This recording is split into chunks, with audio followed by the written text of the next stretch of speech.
షాద్ నగర్ వైపు ఉన్న మన స్వర్గసీమ వెంచర్లో ప్లాట్లు కొన్న వాళ్ళంతా సంతోషంగా ఉన్నారు. ఒక్కసారి విజిట్ చేయండి.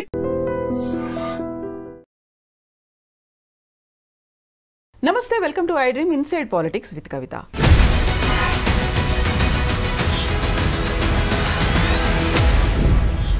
హైదరాబాద్లో జూబ్లీ హిల్స్ అసెంబ్లీ సెగ్మెంట్కి ఉప ఎన్నిక మాత్రమే కాదు, మిగతా 10 చోట్ల కూడా ఉప ఎన్నికలు రాబోతున్నాయా? ఎందుకని బీఆర్ఎస్ పార్టీ ఆ దిశగా ప్రయత్నాలు మొదలుపెట్టింది? పదే పదే ఉప ఎన్నికల్లో గెలిచి చూపించు అనేటువంటి ఛాలెంజెస్ కూడా చేస్తుంది. యాక్చువల్గా 10 మంది మీద అనర్హత వేటు పడుతుందా?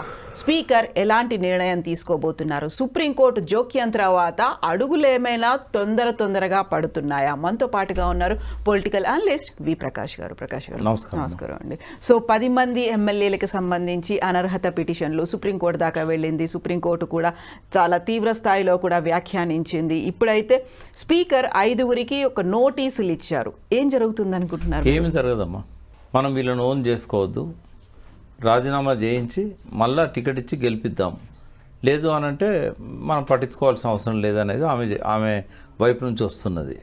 ఆమె ఎప్పుడు జెన్యూన్ ఉంటారు ఆమె. కానీ వాళ్ళు ఏం చేస్తున్నారంటే మనల్ని నమ్ముకొని వచ్చారు కదా, మనం వీళ్ళని కాపాడాలి కాబట్టి దీన్ని ఇట్లే స్పీకర్ గారు నానుస్తూ ఉండాలి. లేదైతే ఒకవేళ తప్పనిసరి నిర్ణయం తీసుకోవాల్సి వస్తే సుప్రీంకోర్టు ఆంక్షలు పెట్టినప్పుడు అప్పుడు ఏంటంటే డిస్క్వాలిఫై చేయకుండా టెక్నికల్గా వాళ్ళు టీఆర్ఎస్లోనే ఉన్నారు, స్టేట్మెంట్ రికార్డ్ చేసేసి మీరు టీఆర్ఎస్ ఉన్నారా, మీరు ఏ పార్టీలో ఉన్నారని చెప్పి అడిగి టీఆర్ఎస్లోనే ఉన్నాము అని చెప్తే వాళ్ళను వదిలేయడమే.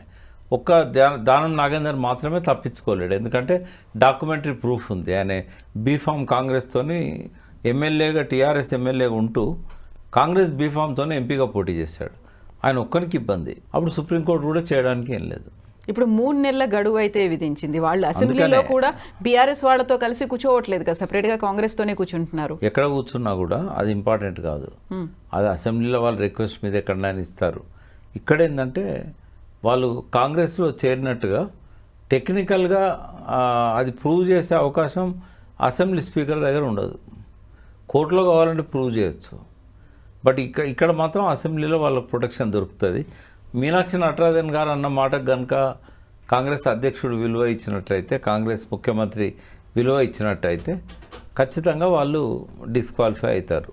ఎందుకంటే స్పీకర్ చెప్తారు డిస్క్వాలిఫై చేయండి అని మళ్ళీ ఎలక్షన్లో. సో ఇప్పుడైతే అరికపూడి గాంధీ మీద కేటీఆర్ తీవ్ర స్థాయిలో విరుచుకుపడ్డారు. At the same time Kadiyam Srihari మీద వరంగల్ జిల్లాకు చెందినటువంటి బీఆర్ఎస్ లీడర్లందరూ కూడా సవాళ్లు విసురుతున్నారు. మళ్ళీ నువ్వు తిరిగి గెలువు, కాంగ్రెస్ టికెట్ మీద గెలిస్తే నీ పరిస్థితి ఏంటో అర్థమవుతుంది అనేది. అంటే గ్రౌండ్ సిచ్యువేషన్ చూసినట్టయితే లోకల్ బాడీస్లలో 3-4 జడ్పీలు వాళ్ళు 3-4 కాదు, ఒక 10-15 జడ్పీలు తీసుకుంటారేమో. కానీ ఎమ్మెల్యేగా గెలవాలంటే చాలా కష్టం. అట్లా వన్ సైడ్ సపోర్ట్ కాంగ్రెస్కి ఇప్పుడు గతంలో లాగా ఉంటుందని అయితే నేను అనుకోవట్లేదు. కాబట్టి ట్రయాంగిల్ కంటెస్ట్ చాలా దిక్కులు ఉంటుంది. ఉన్నప్పుడు కాంగ్రెస్ మళ్ళీ గెలవడం సాధ్యం కాదు. అంటే వీళ్ళందరికీ కాంగ్రెస్ టికెట్ ఇచ్చినా కూడా గెలిపించుకోవడం సాధ్యం కాదు. సో ప్రస్తుతం ఉన్నటువంటి పరిస్థితుల్లో జూబ్లీ హిల్స్కి సంబంధించి తీవ్ర స్థాయిలో చర్చ జరుగుతోంది. టికెట్ ఎవరికి ఇవ్వాలి అనే దాంట్లో అర్హులు అంటే సానుభూతి ఓట్లా లేకపోతే ఎలా ఉంటుంది దాంట్లో? అంటే మన దగ్గర ఒక సెంటిమెంట్ ఉంటుంది, చనిపోయిన వాళ్ళ కుటుంబ సభ్యులకు ఇవ్వాలి అని. అంటే ఒక 10-20 ఏళ్ళ కింద వరకు 96-97 వరకు అది అట్లాగే ఎవరు చనిపోతే వాళ్ళ కుటుంబ సభ్యులకు ఇవ్వాలనేది ఉండేది. తదనంతరం కూడా ఉంది. కర్నల్ రామచంద్రరావు చనిపోతే ఆయన భార్యకి ఇచ్చారు. అట్లా చాలా దిక్కులో కూడా జరిగింది. బట్ మొట్టమొదటిసారి అనుకుంటా ప్రణయ్ భాస్కర్ చనిపోయినప్పుడు ఆయన వైఫ్కి ఇచ్చారు కానీ ఆమె గెలవలేదు. తర్వాత చాలా నియోజకవర్గాల్లో చనిపోయిన ప్లేస్లో మళ్ళీ ఆ స్థానాన్ని ఆ పార్టీ తెచ్చుకోలేదు. వెంకటరెడ్డి గారు పాలేరు నియోజకవర్గం అట్లనే జరిగింది, తుమ్మల గెలిచారు అక్కడ.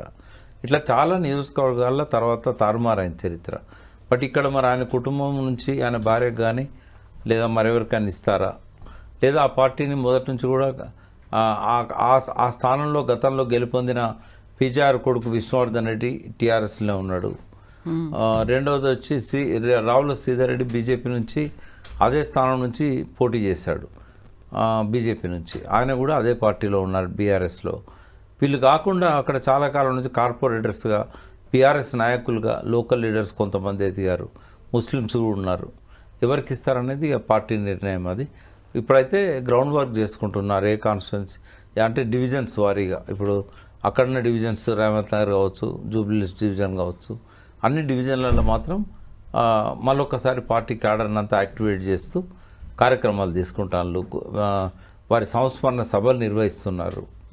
కాబట్టి పార్టీ యాజ్ ఏ పార్టీగా బీఆర్ఎస్కు ఓ స్పష్టత ఉన్నది. క్యాండిడేట్ పేరు డిక్లేర్ చేయకపోయినా పార్టీని వాళ్ళు మళ్ళీ గేరప్ చేస్తున్నారు. బట్ కాంగ్రెస్ మాత్రం ఇప్పటివరకు ఏం స్పందన లేదు. అక్కడ అజారుద్దీన్ పోటీ పడుతున్నాడు, నవీన్ యాదవ్ పోటీ పడుతున్నాడు, చిన్న శ్రీశైలం యాదవ్ గారి కుమారుడు, ఇంకా కొంతమంది ఆడ కాంగ్రెస్ కోసం పోటీ పడుతున్నారు. బిట్వీన్ కాంగ్రెస్ అండ్ బీఆర్ఎస్ఏ ఉంటుంది పోటీ ఎప్పుడు వచ్చినా కూడా ఎన్నిక. బట్ ఈ 10 మంది ఎన్నిక ఇప్పుడు రాదమ్మా. ఈ ఎన్నిక 6 నెలల లోపల జరపాలి, ఆయన చనిపోయింది కాబట్టి. బట్ ఈ 10 మంది మాత్రం 6 నెలల దాకా నాంచడం కాలయాపనే తప్ప ప్రసాద్ గారు నిర్ణయం తీసుకుంటారని నేను అనుకోవట్లేదు. 10 మందికి సంబంధించి చూస్తే అందరికంటే ఎక్కువగా కడియం శ్రీహరి గారి మీదే ఎందుకని అంత విమర్శలు కావచ్చు, ఆరోపణలు కావచ్చు, ఆయన విరుచుకుపడ్డం అనేది ఎందుకు అనిపిస్తుంది? ఒక సీనియర్ లీడరు, తర్వాత చాలాసార్లు మంత్రిగా ఉన్నాడు. ఎన్టీ రామారావు పీరియడ్, చంద్రబాబు పీరియడ్ అప్పటి నుంచి కూడా. బీఆర్ఎస్లో కూడా ఆయన ఉప ముఖ్యమంత్రిగా ఉన్నాడు, మంత్రిగా ఉన్నాడు. అందుకని ఫోకస్ ఇప్పుడు ఆ 10 మందిలో కూడా బాగా ఫోకస్ ఆయన మీద ఉంటుంది. వాళ్ళందరికంటే కూడా ఎక్కువ హోదాల్లో ఉన్న వ్యక్తి కాబట్టి. మళ్ళా దళితుడు అన్నీ ఉంటాయి. సో ఇప్పుడు కేటీఆర్ కూడా అడుగుతున్న ఒక మాట, అభివృద్ధి కోసమే మేము పార్టీలో చేరామని చెప్పారు. ఎలాంటి అభివృద్ధి అనేది? గతంలో మీకు గుర్తుంటే బంగారు తెలంగాణ కావాలి అనే ఉద్దేశంతో పార్టీలో చేరుతున్నామన్నారు. నేను ఆ పార్టీలో తెలంగాణలో బీఆర్ఎస్లో ఉంటే కనుక నా నియోజకవర్గ అభివృద్ధి జరుగుతుంది అనే మాట కొంతమంది కూడా చెప్పి వచ్చినటువంటి మాట. ఇప్పుడు కూడా అదే మాట చెప్పి మళ్ళీ వెళ్ళారు కదా. అవును, వాస్తవంగా ఈ అభివృద్ధి కోసం పోతామన్న వాళ్లకు చెప్పుకోవడానికి మీడియా ముందు ఎవరికి వ్యక్తిగత ఏజెండా వాళ్ళకు ఉంటుంది. ఇప్పుడు పోచారం ఉన్నారు. పోచారం ఎప్పుడు ఆయన ఎక్కడన్నా అభివృద్ధి కోసం ఆయన పాటుపడ్డాడు. బట్ ఆయన పోయింది మాత్రం వ్యక్తిగత కారణం. బిల్స్ ఇవ్వలేదు కొన్ని, అంటే మొత్తం ఆయన కాన్స్టిట్యున్సీలలో ఉన్న సర్పంచ్లకు చాలామందికి అప్పుడు వర్క్స్ ఇప్పించాడు. కేసీఆర్ గారితో మంచిగా ఉండే కాబట్టి స్పీకర్గా, తర్వాత కాలంలో ఆయన వ్యవసాయ శాఖ మంత్రిగా ముందు ఉండే కదా. కాబట్టి ఆయనకున్న పలుకుబడినంతా ఉపయోగించుకొని ఆయన ఫండ్స్ తీయగలిగాడు, బాగా చేశాడు.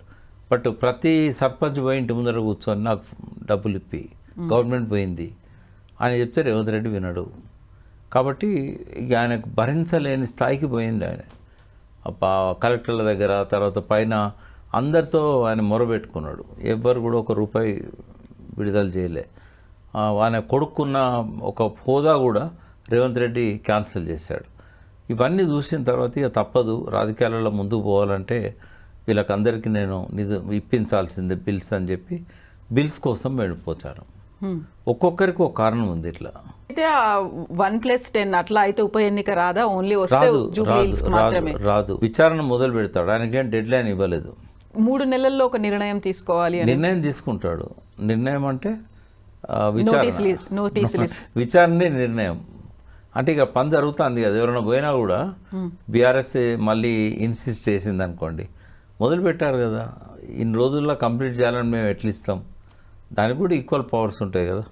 జ్యుడిషియరీకి ఉన్నట్టు అసెంబ్లీ చట్టసభలకు కూడా అదే పవర్స్ ఉంటాయి. ఇంటర్ఫియర్ కారు వాళ్ళు. ఒకసారి మొదలైంది కదా ప్రాసెస్ అని అంటారు అంతే. సో ఇప్పటికిప్పుడు అయితే రావు, ఆ తర్వాత ఏదైనా స్పీకర్ నిర్ణయం ఉంటే మాత్రం నడుస్తుందని నేను అనుకోవట్లేదు. ఎస్ అండి, thank you so much. Thank you. And don't forget to subscribe to iDream. And for more videos, please subscribe to iDream. Please subscribe to iDream. Please subscribe iDream. And please subscribe to iDream. For more videos, subscribe to iDream. please like, share and subscribe to the channel. Congratulations, iDream. Subscribe to iDream. Subscribe to iDream. So subscribe to iDream Media. iDream ki iDream team andarki huge congratulations. Please subscribe iDream Media. Please subscribe to iDream. Subscribe iDream. Please subscribe to iDream. iDream అంటే నా కళల ఛానల్ను subscribe చేసుకున్న నోరు తిరుగుతలేదు, మీరైతే గంట గుర్తు కొట్టండి. For more such videos, please subscribe to iDream. Subscribe to iDream. Please subscribe to iDream. Please subscribe iDream Media. Please do subscribe to iDream. Please subscribe to iDream Media. For best entertainment and information, please subscribe iDream.